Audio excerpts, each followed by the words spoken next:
Hello, Shalom. Hope you're doing well. So today's Tuesday. I got a day off. I'm here behind that church again.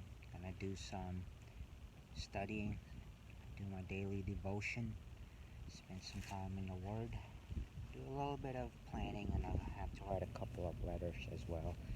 So it's nice. It's beautiful. I'd say it's in the upper 80s. A slight breeze. It's sunny. This is like my ideal type of weather all year round.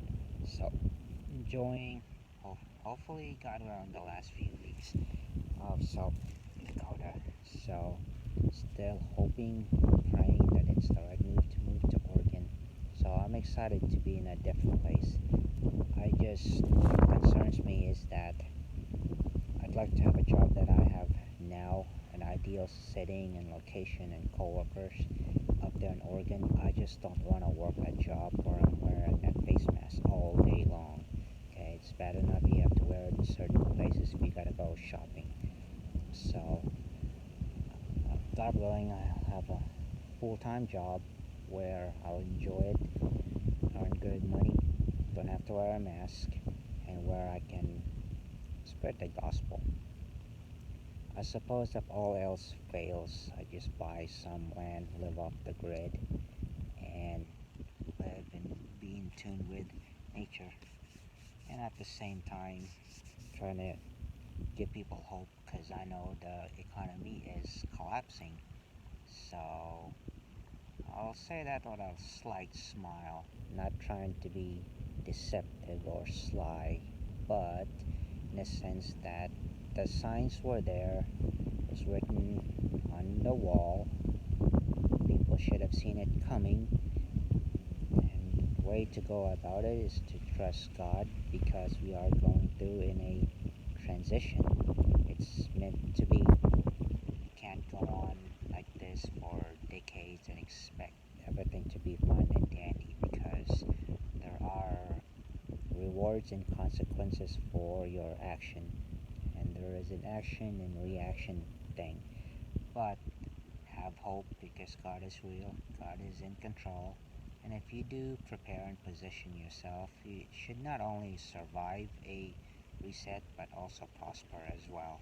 So I suppose that's the part where I'm smiling about, and that I'm hoping that where I position myself, and I hope you guys do the same thing or something similar, will be at in a position to profit.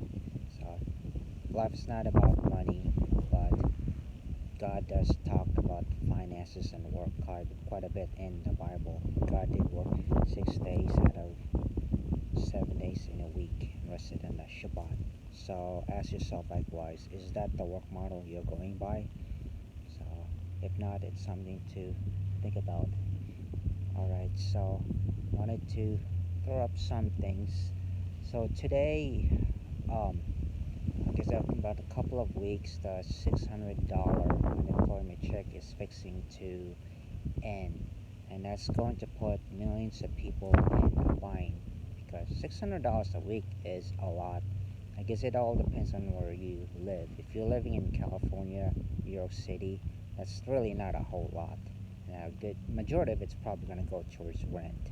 But if you're living in in the country or here in South Dakota in a town of about 15,000, some or other less populated states, 600 a week can carry you quite a while. You can actually make money off of that if you keep your expense low. So I know one person, he's a family man that is on it, but he does need it. He's got 3 children. He's married.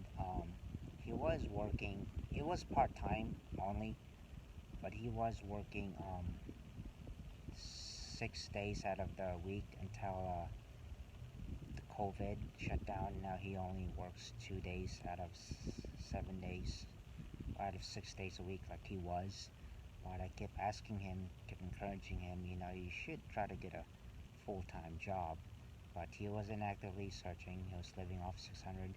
But even before the COVID shut down, he was still working only part-time. And as a family man with 3 kids, kids and you've got some bills that you have to pay, you really shouldn't be working part-time. You ought to be working full-time to keep up with your expense. So when he gets off of the 600 a week, he's gonna be in a bind. But fortunately for him, he does have his mom, just lives up the block.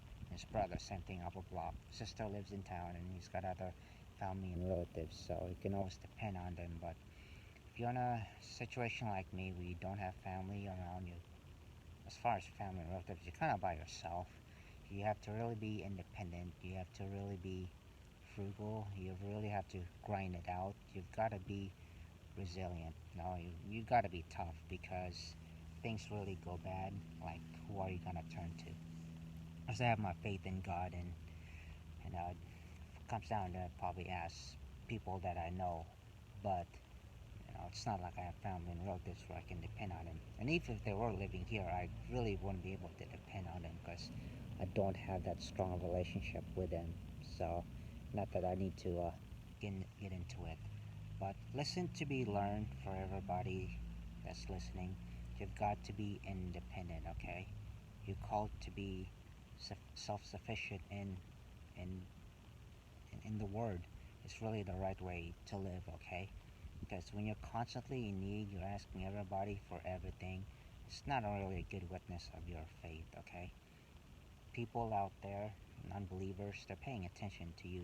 They're looking at you, they're observing, and the little things people do take notice. So that's one thing to keep in mind. No matter where you're at, somebody's paying attention to you. It's probably the least person you would expect it to. So if your faith is in the Word, you truly believe in God through Jesus Christ, back your words up with your actions. So what can we do? Well, he can be it's good to be a prepper. He be calm, cool, and collected. But when everybody around you is panicking, at some point it eventually affects you. So it's good to help people out, but have your priorities straight. Okay, make sure you take care of yourself and take care of your immediate family. Take care of your relatives, your friends, coworkers, neighbors, and the way life is, probably some stranger is gonna come across that's going to need your help. But as we mentioned about it last week in our Bible study. Sometimes you could entertain angels without knowing it. So it could be God is testing you, sending somebody to see if your faith is the way you may verbally profess it to be. So it could be a test. You never know. But regardless, heed the discernment of the Holy Spirit. If you feel it's right to help this person out, help him. If you sense this person is being deceptive and is capable of working, but is trying to deceive people by taking their help, their money, then it's okay to say no. Okay? Be strong. Be strong, okay? But heed the the words of the Holy Spirit, have biblical discernment, and see where to go from there. The debt we have, it's more than a trillion. If you take everything, cash debt, trade debt, derivatives, bonds, money we owe to other country, everything added up all together, it's probably adding up into the quadrillions. It's one that we cannot pay for. So that's why things are the way it is in America. It's because for decades the country has been living in sin, and God does not reward sinners. And you reap what you sow. When you live beyond your means, which a lot of people individually do, it tends to manifest itself in a collective scheme, such as this country. A lot of cities, states, and the country as a whole is living beyond its means. And now things are collapsing, things are crashing down on it. And this is really the start of it. We're not even halfway through it.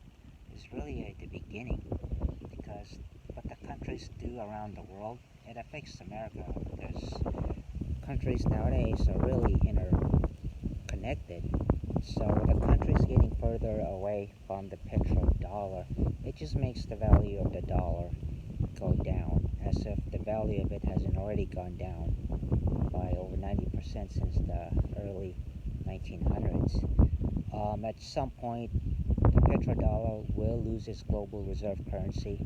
The countries of the world, they will start to buy, oh, somebody is skateboarding. They will start to buy their oil outside of the petro system. Okay, so for those of you that don't know, countries out there, they cannot buy oil unless they buy it in American petrodollar. And in order to do that, they are forced to trade with America to obtain those petrodollar. So likewise, America has basically a bully in terms of economy, and this force type of economy, it's not capitalism. It's bullying economics, and it's enforced by the United States military, which has over 800 military installation all over the world. Okay, so that's why I don't support the military. So I'm not hating on any Americans, but if you know how things work, you would probably feel the same sentiment as I do. I don't support the United States military. You certainly do not spend that much. And besides, why would you have over 800 military installations all over the world? Many of which are illegal, many of which the locals don't even want them there. And at the end, it's all going to come crashing down here in America. And unfortunately, most Americans, they praise and maybe worship their veterans, the service members, as heroes when they're really far from it. The definition of terrorism is to subdue, subjugate a country, a people, a nation, a tribe. That's the definition of it. And the worst terrorist group, it's not Al Qaeda, it's not even ISIS or Hezbollah. It's really the United States military. No other group even comes close, but no one really thinks of it that way. If you dare say that, a lot of people get offended and don't want to hear it. Well, what does it matter? America is not mentioned in the Bible, really doesn't survive the end times. And as I pointed out to people, America truly is great, the greatest country in the world, the greatest country ever, some people say. And if God is the creator of heaven and earth, is the author of the Bible, then certainly God could have mentioned America, but for some mysterious reason chose not to. And the fate of America is, for some conspicuous reason, is left out. So I believe America falters due to her own sin, and there is going to be a punishment for everything that America has done. All the illegal and immoral wars, Korea, Vietnam, or Vietnam, Afghanistan, Iraq. America's in Syria illegally, and now pushing for a war against Persia and Venezuela. Over 65 million aborted, murdered, called under the mask of women's rights. So, and God bless the mothers out there, but the child in the fetus is completely defenseless, and you're meant to give it a chance to live life, to birth it, not to abort it. So, I can't sympathize with you because I'm obviously will never ever be pregnant. I'll never be in your position as a mother, but I do support you as a mother. I would support you if you kept your child rather than abort it. And I have and I will pray for you if you went through an abortion, that you find forgiveness and healing, and just know that, well, the baby is dead, is gone, the soul lives on, and someone like that is considered innocent by God, and their soul lives on. So, alright. in it there. So um, pray for the country, pray for yourself, pray for biblical discernment, and for those of you that listen, life is precious. God gave you that life, so be grateful, be thankful for it, and take joy in life. As tough as it is, God is still in control. Okay, more reason to trust in God with everything that's happening. Thank you much. Baruch Hashem.